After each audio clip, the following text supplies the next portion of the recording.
بٹی صاحب سوال میرے پاس ہے کہ عورت دین کا علم حاصل کرے تو اس پر فرض ہے کہ وہ کسی مدرسہ میں پڑھانے جائے.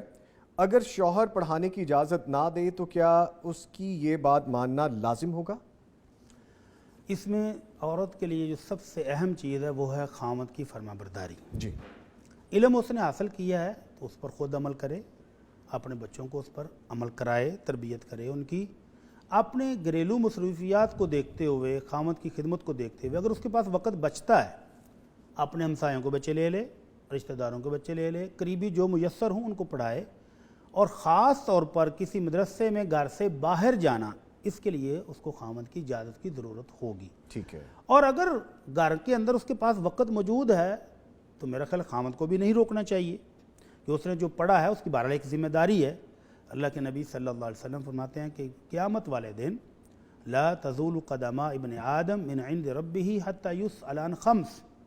اللہ کے سامنے ساری مخلوق حاضر ہوگی تو ہر بندہ 5 سوالوں کے جواب دیے بغیر وہاں سے ہل نہیں سکے گا. ان میں سے ایک سوال یہ بھی ہے ماذا عمل فیما علم، کہ جو علم حاصل کیا تو اس پر عمل کس حد تک کیا ہے. تو جس نے علم پڑھا ہے اب اس کے ذمہ ہے وہ خود بھی عمل کرے اور لوگوں تک بھی اس کو پہنچائے. اور اللہ کے نبی صلی اللہ علیہ وسلم کی بہت خوبصورت دعا ہے کہ نظر اللہ امرعن، اللہ تعالیٰ اس بندے کو تر و تازہ رکھے، خوش و خرم رکھے جو میرے فرامین کو یاد کرتا ہے، سیکھتا ہے اور پھر آگے سکھاتا بھی ہے. تو یہ سعادت حاصل کرنے کے لیے اگر اس کو گھر سے باہر تھوڑے وقت کے لیے جانا پڑتا ہے تو خاوند کو بخوشی اجازت دے دینی چاہیے، بشرطے کہ وہ اپنے گھر کے معاملات کو مینج کرتی ہو. اگر اس کے گھر سے باہر جانے کی وجہ سے اس کے گھریلو معاملات ڈسٹرب ہوتے ہیں تو پھر اس کو نہیں جانا چاہیے. یعنی بیٹر ہاف شریک حیات، جس طرح سے اسلام بھی ہمارا اس چیز کی اجازت دیتا ہے کہ آپ اجازت لیں اور پھر اس کے بعد کام کریں. بالکل.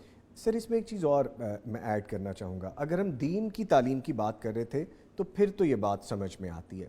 اگر سوال اس میں یہ ایڈ کر دیا جائے کہ دنیاوی تعلیم، جدت کی تعلیم، جس سے سکولز ہیں، کالجز ہیں، یونیورسٹیز ہیں، ماڈرن ایجوکیشن ہے، اس بارے میں بھی اس کو ایڈ کیا جا سکتا ہے؟ جی بالکل. خاتون کے پاس اگر وقت میسر ہے، گھریلو ذمہ داریوں سے وہ فارغ ہے تو اس کو بالکل جانا چاہیے.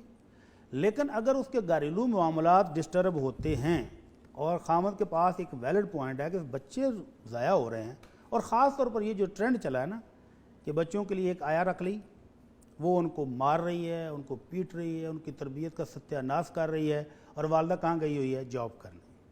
تو یہ ٹرینڈ بالکل بھی شرعی نہیں ہے، اسلامی نہیں ہے. سر آپ نے کتنا بڑا یہ جملہ کہا ہے کہ جن بچوں کی تربیت آیا کریں گی، ان بچوں کی تربیت جو ہو رہی ہوگی وہ فیوچر میں کیا کریں گے؟